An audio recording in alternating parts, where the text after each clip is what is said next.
आइए कहानी शुरू करते हैं। इस तीन दोस्त होते हैं, मतलब टोटल अगर हम टोटल करें तो 4 दोस्त गए थे एक ट्रिप पर, और इनके साथ एक ऐसा इंसिडेंट होता है जो इनको जिंदगी भर याद रहता है कि अगली बार ये पूरी अपनी जिंदगी में भी गलती से भी ये गलती नहीं करते।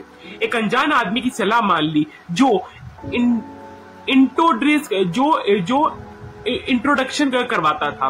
मैं आपको इस कहानी के कैरेक्टर से प्रद्युमन, जो कि एक खुद ब्लॉगिंग करते हैं वडोदरा गुजरात से, और इनके बाकी के जो 3 दोस्त हैं वडोदरा के में इनके साथ रहते हैं।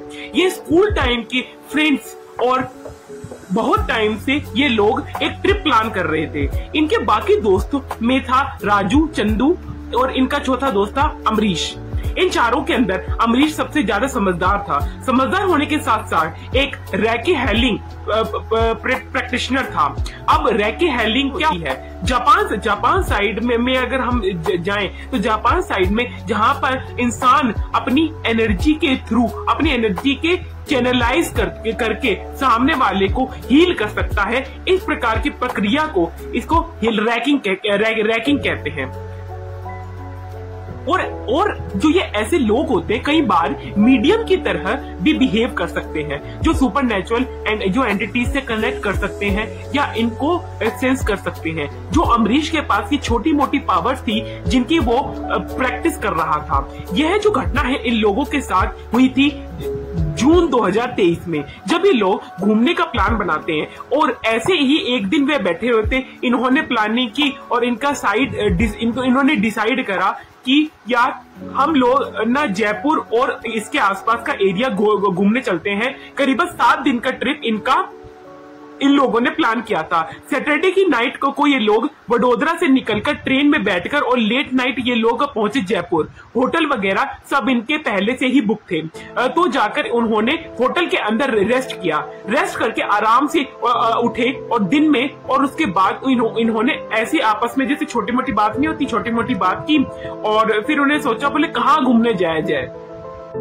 इसके बाद इन्होंने एक एक करके अपने डे प्लान का करना शुरू करा कि हम अपने दिनचर्या में क्या क्या जाएंगे, कहाँ जाएंगे। कि पहले सिटी और 4 दीवारी वाला एरिया घूमेंगे, जैसे जंतर मंतर हो गया, हवा महल हो गया, बड़ी चौपड़, छोटी चौपड़ वगैरह, वहां के जो मोन्यूमेंट्स वगैरह नहीं होते दिल्ली वगैरह के, उनके हो गए। डे टू डे पर इन्होंने डिसाइड किया कि ये लोग जितने भी यहाँ पर जो महल है, फेमस जो भी किसी प्रकार की जगह है, वहां पर जाकर ये उनको एक्सप्लोर करेंगे। और तो इन्होंने कवर किया नाहरगढ़ जयगढ़ फोर्ट, उसके बाद आमेर फोर्ट, उसके बाद ये लोग पहुंचे जलमल और इसी तरह के आमर साइड और का उन्होंने पूरा एरिया कवर किया। डे थ्रू इनका जो प्लान था वो काफी अच्छा चल रहा था। फेमस जो मंदिर है, जो वहाँ के जो मेन भूमिकाएं हैं, जैसे हनुमान जी के अलावा खोले के हनुमान जी का एक मंदिर था, वो बहुत ही फेमस है। गोविंद देव जी का मंदिर है, वहां पे भी घूम के आए। 3 दोस्त के अंदर कवर कर लिया। तो ओवरऑल जो इनका टोटल जो 4 दिन हो गए थे इनको घूमते घामते, और ये काफी इनकी अच्छी ट्रिप अच्छी जा रही थी। तो ये चारों दोस्त होटल से बाहर निकलते हैं और पास में जो थोड़ी सी जो चाय की टपरी नहीं होती, वहाँ चाय की टपरी पे जाकर अपना गपशप करते, चाय वाय पी के एंजॉय कर रहे होते हैं। और गुजरात के लोग जनरली आप जानते हैं बाहर जाकर भी आराम से गुजराती में ही बात करते हैं। तो उनके पास में कोई इंसान बैठा हुआ था, वो समझ गया कि लोग बाहर से आए हुए हैं। तो वो जो अनजान शख्स होता है, वो इनके पास चलकर आया और इनसे पूछता है, अरे जी भैया कहाँ से आए हो? है एक बार तो उसको देखकर ये शक हो गया कि जान ना पहचान, तू मेरा मेहमान, हम कहीं से भी आए, तुझे तेरे क्या मतलब? वडोदरा गुजरात से हैं, उन्होंने जवाब दिया। अभी 2-3 दिन और रुकेंगे। तो फिर वो पूछा, अच्छा भाई तो घूम लिया जयपुर बढ़िया से, कहाँ घूम लिए हो? तो उन्होंने बताया कि हम तो सारी चीजें कवर कर चुके हैं और अब हमारा जो अभी 3 दिन का ट्रिप है, तो देखते देखते कहाँ घूमना है। तो बोलता है, अच्छा तो आप वहां जाकर आ गए क्या? तो वो बोलते, हम कहाँ जाकर आए? तो बोलता है, मेहंदीपुर बालाजी। तो बोलते हैं, ये क्या है? तो बोलता है, आपको मेहंदीपुर बालाजी के बारे में कुछ भी नहीं पता क्या? अरे भाई साहब, आप राजस्थान घूमने आए हैं और जयपुर आए हैं और मेहंदीपुर बालाजी घूमे बिना चले जाओगे, फिर तो आपने कुछ घूमा ही नहीं। उसने बोला, अरे भैया साहब, राजस्थान की वो जगह ऐसी है ना, किसी को तो दूसरी जगह नहीं है। आपको घूमना जरूर चाहिए, एक बार तो उसको देखना जरूर चाहिए, आपको वहाँ की फीलिंग लेनी चाहिए। आपको वहाँ पे जो दृश्य आपको देखने को मिलेंगे वो और कहीं नहीं मिलेंगे। आपको जरूर से जरूर एक्सप्लोर करना चाहिए। उसकी जो इंटरेस्टिंग बातें जो वो बंदा कह रहा था, और इन सब के अंदर एक उत्सुकता जागृत हो गई कि हम भी वहां पे घूम के आए। इनको पता चला मेहंदीपुर बालाजी के बारे में, तो इन्होंने प्लान किया यार चलते हैं मेहंदीपुर बालाजी घूम कर आते हैं। वैसे भी अब आए हैं तो घूमकर चले ही जाएंगे। मेहंदीपुर बालाजी के बारे में तो इन्होंने बहुत प्लान किया, यार चलते हैं मेहंदीपुर बालाजी घूम कर आते हैं। वैसे भी आज का दिन अपना फ्री है। इन्होंने टैक्सी की और यह लोग निकल गए मेहंदीपुर बालाजी के लिए। जब ये लोग मंदिर पहुंचे तो मंदिर का माहौल देखकर ये लोग चौंक गए, क्योंकि वहां पर जो दृश्य इनको दिख रहे थे उसको इनके अंदर तक रूह कांप गई कि जितने भी लोग यहाँ पर हैं, हर किसी को कुछ ना कुछ प्रॉब्लम है, कोई ना कोई समस्या, कोई ना कोई काला जादू की समस्या, बहुत सारी समस्याएं जो है लोग अपनी वहां पे लेके आते हैं, और वो जो हनुमान जी की कृपा से वो जो है उनको सॉल्व करने का प्रयास करते हैं कि कुछ भी करके तुम्हारी प्रॉब्लम हो जाए। भूत प्रेत की कोई भी बाधा, कोई भी काला जादू सारे जो है उस मंदिर में सॉल्व किए जाते हैं बाय द पुजारी, जो वहां का प्रीस्ट होता है। तो अब एक बार और वहां का माहौल देखकर घबरा गए। ये सारे चारों लोग जो थे वो घबरा रहे थे कि अगर किया जाए तो फिर दर्शन तो करके चलेंगे ही। तो वह लोग मंदिर के अंदर गए, और मंदिर के अंदर पहुंचते ही अमरीश जो था वो बड़ी अलग और अच्छी मतलब वैसी फीलिंग आई उसे। उसने कहा कि भाई लोग सब साथ में रहना, हनुमान चालीसा का पाठ करते हैं, हमको भगवान जी का आशीर्वाद प्राप्त होगा।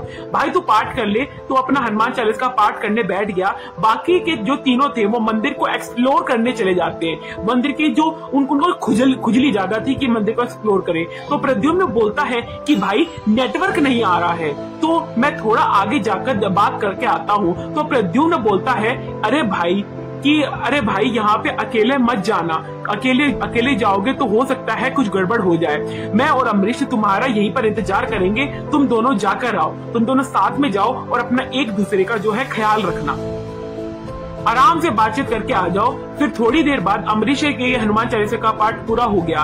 वो उठा प्रद्युम्न के पास आया और बोला चलो चलते हैं, अब मेरा काम हो चुका है, यहाँ पे मैंने हनुमान चालीसा का पाठ कर लिया है और अब मैं आराम से जाऊंगा।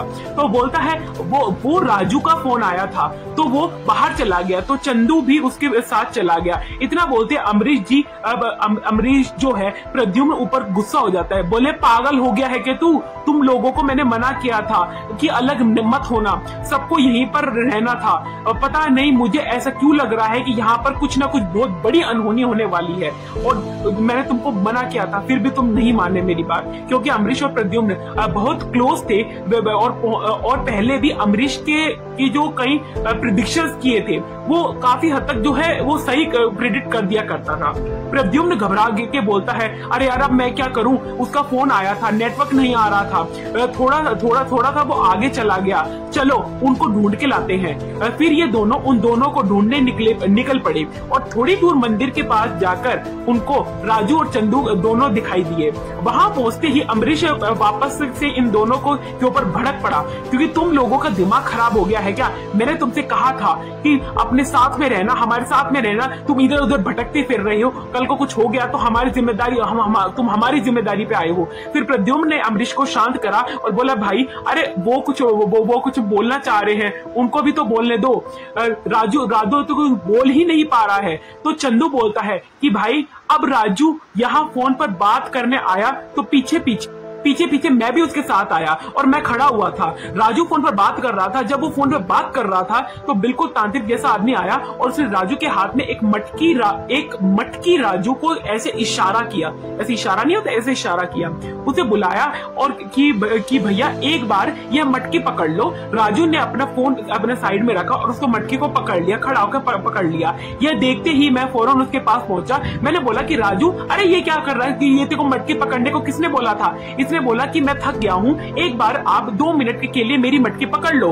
तो मैं इसकी मटकी पकड़ के खड़ा हूँ, बाकी फोन पे बात कर रहा हूँ। अब चंदू कुछ बोलता उससे पहले ही चंदू का फोन बज गया और वो बात करता करता थोड़ा एक तरफा चला गया। लेकिन मेरा ध्यान राजू की तरफ भी था, पर मैं राजू के पास गया नहीं।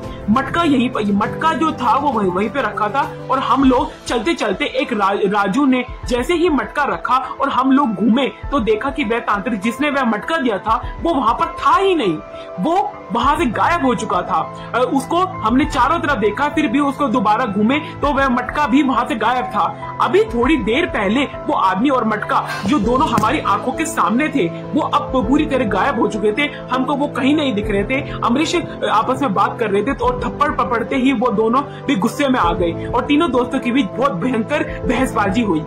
जैसे तैसे प्रद्युम्न ने इन तीनों को शांत किया। फिर ये लोग वहां से निकलकर चंदू और राजू ने प्रद्युम्न से पूछा कि क्या पागल हो गए हो, अमरीश को क्या हो गया है? तो बोलता है शांत रहो, चल के बात करेंगे। फिर ये होटल पहुंचते हैं और अपने वहां पहुंचकर अमरीश से पूछते हैं कि भाई क्या हुआ, तू इतना गुस्से में क्यों हो गया था? तो अमरीश बोलता है तुम लोगों को पता नहीं है, लेकिन इस मंदिर के बाहर मुझे बहुत खतरनाक नेगेटिविटी फील हो रही थी और एक ऐसी पावर फील हो रही थी जैसे आप जनरेटर चलाते हुए जनरेटर के कंप्रेसर के ऊपर पैर रख देते हैं, ऐसी एनर्जी मुझे वहां पर फील हो रही थी। इसलिए मैंने तुम लोगों से कहा था कि मेरे साथ रहना, मेरे से अलग नहीं होना, लेकिन तुम मेरी बात मानते कहाँ हो यार, तुम मेरे से अलग हो गई। और अब अगर तुम्हारे साथ कुछ भी अनहोनी होती है तो उसका जिम्मेदार मैं नहीं होऊंगा। तुमने अपनी जो परेशानी है वो तुमने खुद मोल ली है। जयपुर से निकल पड़े, वो जल्दी घर बड़ोदरा के लिए चले। इन्हें लगा था कि उनका ट्रिप बड़े आसानी से अच्छा से बढ़िया से कंप्लीट हो गया है, लेकिन इन्हें यह नहीं पता था कि वहां से यह अकेले नहीं आए हैं, बल्कि इनके साथ कोई और भी मतलब तीसरी एनर्जी उनके साथ आ गई है। यह फोन राजू का था और फोन उठाते ही राजू रोते हुए बोला, प्रद्युम्न भाई मुझे बचा लो यार। प्रद्युम्न पूछता है क्या हुआ भाई? तो बोलता है यार मेरे कमरे में मुझे 7 लोग दिखाई दे रहे हैं, ये बहुत खतरनाक है और ये मुझे मार डालेंगे। जैसे ही प्रद्युम्न ने ये सुना तो बोला तू चिंता मत कर, मैं आ रहा हूँ मेरे दोस्त। अमरीश का फोन आया, उसने उसको बताया, बोला कि अभी राजू के घर पहुंचना पड़ेगा। तो ये तीनों दोस्त फटाफट राजू के घर पे पहुंचते हैं। ये लोग राजू के घर पहुंचकर जैसे ही कमरे में मतलब दाखिल होते हैं, उनका नजारा देखकर वो अंदर से कपकपा जाते हैं। राजू कमरे के कोने में बैठा था और उसने टॉयलेट किया हुआ था और टॉयलेट में ही वह बैठा हुआ था, पूरी तरह से घबराया हुआ था। और उसको देखते प्रद्युम्न के भी होश उड़ गए कि यार यह क्या हो गया, अब क्या हो गया, अब क्या होगा। अपना राजू को खड़ा किया और उसे बेड पर बिठाया और उसे सीधे से सवाल पूछा तुम्हारे साथ हुआ क्या है? उनमें से 2 लोग मेरे साथ उनमें से दो लोगों ने मेरे हाथ काट रहे हैं, एक आदमी मेरा दिल काट रहा है, पानी खा रहा है और मेरे सिर को काट रहा है, 2 आदमी मेरे पैर काट रहे हैं, एक मेरे फैमिली को काट रहा है और इन सब ने मिलकर मेरी और तांत्रिक को दे रहे हैं। अब यह सुनते ही प्रद्युम्न तो चक्कर में आ गए, अब तो बेहोश हो गया कि ऐसा कैसे हो सकता है। अमरीश उठा और अब उसने प्रद्युम्न को थोड़ा ठीक करा और हिलाया, होश में लेकर आया। उसके बाद अमरीश ने कहा आज की रात कोई कहीं नहीं जाएगा, हम सब लोग यहीं पर रहेंगे राजू के साथ और कोई भी सोएगा नहीं। प्रद्युम्न और चंदू दोनों भी डरे हुए थे, लेकिन अमरीश के साथ होने की वजह से उन लोगों को इतना डर नहीं लग रहा था। ये लोग पूरी रात राजू के कमरे में साथ रात रहे और तेरे घर के पास में मंदिर है ना? तो बोलता है हाँ भाई, तो एक काम करते हैं, हम राजू को वहीं पर लेके चलेंगे और उसका उतारा करना पड़ेगा। प्रदीप बोलता है हाँ यार भाई, लेकिन किसी को पता नहीं लगना चाहिए, ना इसके फैमिली को, ना तेरी को, ना चंदू को, ना मेरी। अगर मेरी फैमिली को पता लग गया तो बहुत दिक्कत हो जाएगी और हमने घूमने आए थे और वहीं ये सब हो गया। दोबारा कभी हम घूमने कभी जिंदगी में यहाँ पर नहीं आएंगे कि बिना फैमिली को पता लगाए ये इलाज कराने उस मंदिर की तरफ बढ़ चलते हैं। अमरीश की बात किए तो उन्होंने सब कुछ बताया।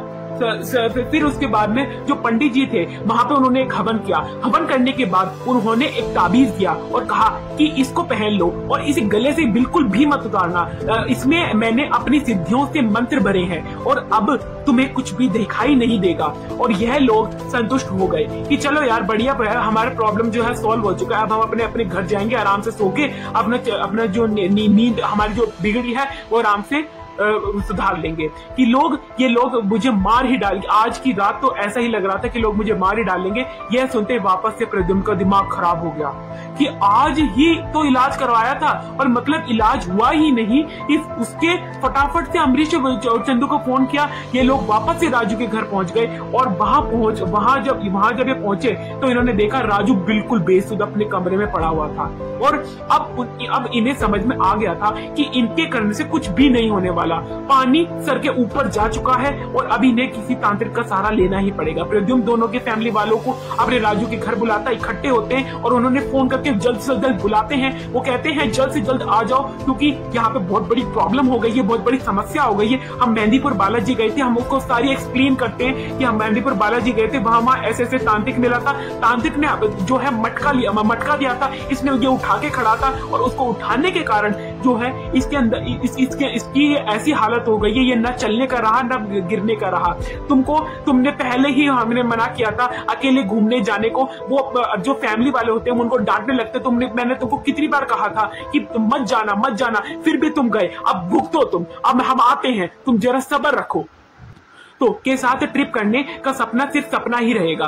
अब दोबारा कभी हमसे अब हम अकेले नहीं छोड़ेंगे। इधर राजू घर वाले बोलते हैं कि भाई साहब शांत हो जाइए, अभी हमको स्थितियों को सुधारना होगा। स्थिति बहुत बिगड़ चुकी है, हमें इसके लिए कुछ भी करना पड़ेगा, इसकी पहले जान बचानी पड़ेगी। हमारी परंपरा में एक बहुत सिद्ध महाराज है, उन महाराज को जल्द से जल्द कॉन्टैक्ट किया जाए ताकि ये जो परेशानी है ये जल्द से जल्द सॉल्व किए जाए और हमारे बच्चे यानी लड़के को हमारे जल्द से जल्द बचाया जाए। फिर उसके बाद में उनको फोन लगाया जाता है, उनको कांटेक्ट किया जाता है। महाराज जी इनके घर पर आते हैं। महाराज जी ने सब कुछ चेक किया और फिर उन्होंने कहा कि आपके बेटे के साथ कुछ चीज बहुत बड़ी ही हुई है। इसका पता करने के लिए हम एक हवन करना पड़ेगा और मैं आपको सामग्री लिख के देता हूँ। जल्द से जल्द हो सके ये सामग्री मेरे पास लेके आइए, मैं अपना हवन शुरू करूंगा। उसके बाद हवन स्टार्ट होने के बाद में 1 घंटा बाद में कुछ नहीं हुआ, लेकिन राजू आराम से बैठा हुआ था। 2 घंटे हुए, कुछ नहीं हुआ, लेकिन उसके बाद कुछ हुआ। एकदम से उस हवन कुंड की लपटें लंबी होने लगी। वो लोहे का हवन कुंड जो हम लोग यूज करा करते थे घरों के अंदर, बाहर से मतलब पोर्टेबल होता है, लेकिन एक तरह से उसको देखने में अब सब लोगों को डर लग रहा था और कोई भी विश्वास नहीं कर पा रहा था कि ऐसा कैसे हो सकता है। शायद आपको भी सुनकर यह हैरानी होगी और फिल्मी लगेगा और कि लेकिन इन लोगों की आंखों के सामने ये सब होता दिख रहा था। वो सब लोग इतने डर चुके थे कि उनकी जो टांगे हैं वो भी अब कांपनी शुरू हो चुकी थी और वो अब जो दृश्य देखने वाले थे उनसे तो इनकी और हालत पतली होने ही वाली थी। तो उन्होंने देखना शुरू करा। सब देखे छत की तरफ, सब छत की तरफ जा रहे थे और सब लोग भागकर छत पर गए। छत पर पहुंचे और छत पर पहुंचकर जो उन्होंने दृश्य देखा वो उनकी लाइफ का सबसे ज्यादा डरावना दृश्य था। राजू की माँ तो वहीं पर बेहोश हो गई क्योंकि उन्होंने अब सबने हवन कुंड में जो राजू था वो जलता हुआ सिर दिखा, उसके दोनों कटे हुए हाथ दिखे। यह देखते ही महाराज जी बोलते हैं कि यह कोई छोटी मोटी शक्ति नहीं है, यह कोई बहुत बड़ी और पावरफुल एंटिटी है जिससे इनका पाला पड़ चुका है कि इसका इलाज यहाँ नहीं हो सकता। इसका अंत और इसका इलाज वही होगा जहाँ से इसकी शुरुआत हुई है। हम सबको इसे मेहंदीपुर बालाजी लेकर चलना होगा, वहीं पर इसका इलाज हो सकता है, यहाँ पर इसका इलाज संभव नहीं है। तो ये लोग लेकर फटाफट एक गाड़ी लेते हैं और गाड़ी लेकर उसको अंदर डालते हैं गाड़ी के अंदर और वो मेहंदीपुर बालाजी के अंदर निकल पड़ते हैं। लेकिन पंडित जी अब इसने पहले से इसी जो पंच सिद्धि अखंड पंडित मंडली होती है उसको बुला लिया था और 5 सिद्धि साधु मंदिर के सबसे जो अंदर वाले हिस्से में थे, वो जहाँ पर आम लोगों को जाने की अनुमति नहीं थी, एक बंद कक्ष में जिसका नाम गर्भकुंड था, वहां पर इनको लेके गए और एक प्राचीन उतारा आत्मा पाताल तंत्र जो कहा जाता है, करीब 113 वर्ष से ये पुराना विख्यात तंत्र होता है और इसको जो है नेगेटिव एनर्जी को जो है हटाने के लिए, रिमूव करने के लिए इस्तेमाल किया जाता है। उनके मंत्र उच्चारण करते ही उसको रोक नहीं पाए। मंदिर के अंदर जो फर्श था उस पर 7 अग्निकुंड रखे गए थे। एक सप्तकोण यानी 7 कोने की दिशा में अरेंज था, मतलब अरेंजमेंट जैसे होता है ना नॉर्मल। साथ हर पंडित एक अलग मंत्र पढ़ रहा था। किसी एक अग्निकुंड के अंदर गूगल जलाई जा रही थी और इन सबको करते करते जो हवन कुंड था उसमें बहुत ज्यादा आग जो है प्रज्वलित हो रही थी। करीबन 5 घंटे लगातार ये हवन चलता रहा और बहुत ये एक खबीस था जो कि बहुत शक्तिशाली शक्तिशाली और भयानक हो गया था। और यह खबीस ऐसे ही राजू के शरीर में नहीं आया, क्योंकि वो जो तांत्रिक था उसने राजू को टारगेट करके आया था और शरीर के अंदर खबीस को उतारा था। और इसने जब मटका पकड़ा और मटका पकड़ के वो खड़ा हुआ था, तो उसके अंदर जैसे उसने मटका नीचे रखा, वो खबीस उसके अंदर चला गया। पिछले 100 साल से ये बंधा हुआ था, लेकिन इस मटके में उसे बांधा गया था। और कहीं से ये जो ये मटका था, ये उस तांत्रिक को मिल गया था। और उसने ये खबीस से सौदा किया कि मैं तुम्हें एक बलि दूंगा, उसके बदले में तुम मेरा हर काम करोगे और मेरी हर बात मानोगे, तुम मेरे गुलाम बनकर जियोगे। तो तांत्रिक की नजर राजू के ऊपर पड़ी और उसने उसको ये मटका दे दिया। और जैसे ही राजू ने मटका पकड़ा, वो जो खबीस था वो उसके अंदर चला गया, जिस कारण से उसकी आज ये इतनी दुर्दशा हो चुकी थी। और आप इस बात से ये अंदाजा लगा सकते हैं कि आपकी एक गलती पूरी जिंदगी आपकी पलट सकती है। अब धीरे धीरे जो खबीस है इतना शक्तिशाली है कि इसके शरीर में एक बार घुस जाए, उसको बहुत कम समय में वह मार देता है। लेकिन यह लड़का अभी भी जिंदा बचा हुआ है और वह सिर्फ और सिर्फ इसके लिए इसकी माँ बहुत ही ज्यादा पूजा पाठ करती है, उपवास करती है, भगवान की बहुत भक्ति करती है। इसी की ममता की वजह से यह लड़का अभी भी जीवित है। और देखिए ये खबीस बहुत शक्तिशाली है। हम सब मिलकर भी अगर लड़े तो भी हम इसे जो है निपटारा नहीं कर पाएंगे, हम इसकी ताकत से पार नहीं सकते। लेकिन फिर भी उन्होंने महाराज जी के हाथ पैर जोड़े कि महाराज जी कुछ भी करके मेरे बच्चे को बचाओ, क्योंकि मेरा इकलौता लड़का है और मेरा इकलौता लड़का नहीं रहेगा तो मैं जी के क्या करूंगा। तो यह बच्चा ठीक हो जाएगा, वरना इसे कोई नहीं बचा सकता। हम एक आखिरी प्रयास करेंगे। और जिसमें उन्होंने धीरे धीरे शुरू करा। जैसे जैसे वो होश में लाया गया तो वो रोते पीटते बार बार बोलती रही कि आप कुछ भी करके मेरे बच्चे को बचा लो। उन्होंने इशारा किया और उसके बाद सभी घर वाले उनको लेकर वापस अपने घर की तरफ निकल पड़े। और जैसे तैसे करके ये लोग घर पहुंचे और राजू की हालत अभी भी बहुत खराब थी और उसे उसके कमरे के अंदर लिटाया गया था। इधर उसकी माँ ने खाना पीना छोड़कर और वो बस भगवान की मूर्ति के सामने रोए जा रही थी कि मेरे बच्चे को किसी भी प्रकार ठीक कर दे। हे शिव शंकर भगवान, मेरे बच्चे को किसी भी प्रकार ठीक कर दो। और वहाँ मंदिर जो था, वहां बैठकर जो अपने दोस्त को बचाने के लिए हमारे स्ट्रॉन्ग बॉन्डिंग भी प्रद्युम्न के राजू के साथ थी। बहुत साथ में टाइम गुजर रहा था। फूट कर भी रोता था भगवान के मंदिर के अंदर जो शिवलिंग के सामने की कैसे भी करके मेरे दोस्त को बचा लो। 1 दिन गुजरा और 2 दिन गुजरा, लेकिन 3 दिन गुजरा और 4 दिन गुजरा। लेकिन सुबह उठते ही वह मंदिर पर पहुंच जाता था और तभी चौथे दिन उसे एकदम से अमरीश का कॉल आता है। वो डरते डरते उस कॉल पर उठाता है और उसके मन में था कि कहीं ना कहीं राजू अब नहीं रहा। और जैसे उसने फोन उठाया कि अमरीश ने बोला जल्दी से भाग के राजू के घर पे आ। उसने बोला क्या हो गया, बता तो सही हुआ क्या है, बता तो फटाफट भाग के आजा। उसके मन में कई सवाल उमड़ रहे थे। प्रद्युम्न सीधे वहां पे पहुंचा। राजू अपने पलंग पर बैठा हुआ था और यह प्रद्युम्न को देखकर मुस्कुरा रहा था। उन पंडित जी ने अमरीश को हमेशा राजू के साथ रहने को कहा था और अमरीश ने प्रद्युम्न को बताया कि रात को उसने क्या देखा और उसी के बाद राजू ठीक हो गया। अमरीश ने बताया कि वह रात को लेटा हुआ था और राजू बहुत बुरी तरह से तड़प रहा था। वह चाहकर भी कुछ नहीं कर सकता था और तभी उसकी आंखों के सामने एक अग्नि प्रज्वलित हुई और उस अग्नि प्रज्वलित सब स्वाहा हो गया और निकला। और जो ये था अग्नि के अंदर जाकर भस्म हो गया। और ये जैसे ही 7वां धुआं आसमान में गया और ये अग्नि के अंदर जाकर भस्म हुआ, जिस कारण से जो है राजू अब बिल्कुल ठीक हो चुका है और की जो हालत है वो काफी हद तक इसमें सुधार आ चुका है। और इस तरह से बड़ी मुश्किल से राजू से को ये लोग बचा पाए। और तो ये कहानी जो 4 दोस्त की जो कहानी थी, ये एक इंसान की कहानी थी जिस पर बिल्कुल भी विश्वास नहीं करना चाहिए। इससे हमको ये पता चलता है कि हमें किसी भी अनजान व्यक्ति अंधविश्वास कर अब वहां पे नहीं जाना चाहिए। क्या पता हमारे लिए ही कोई शिकारी अपना शिकार डालकर बैठा हो और हमारी एक गलती हमारी मौत का कारण बन सकती है। इसलिए मैं आपसे विदा लेता हूं। अगले वीडियो में और भी फैसिनेटिंग और इंटरेस्टिंग जो है स्टोरीज मैं आपको डिस्कवर करता रहूंगा इस चैनल पर। ये ध्रुव वासुदेव लॉन्चर जो चैनल है, इसमें हम न्यूज क्राइम सीरीज और any kind of other content हम कवर करते हैं। कुछ भी करके हमारा ये टारगेट है कि हम इस चैनल को वायरल करें और वायरल करके हम अपनी जो वो है हम अपनी ऑडियंस है, ऑडियंस को अच्छे से अच्छा कंटेंट प्रोवाइड करें। हमारे चैनल को जरूर से जरूर सब्सक्राइब करना, क्योंकि हमें सब्सक्राइबर की और सपोर्ट की बहुत जरूरत है। और अब तो यूट्यूब मोनेटाइजेशन भी बहुत मुश्किल हो चुका है। हमारे चैनल को जरूर से जरूर सब्सक्राइब करें।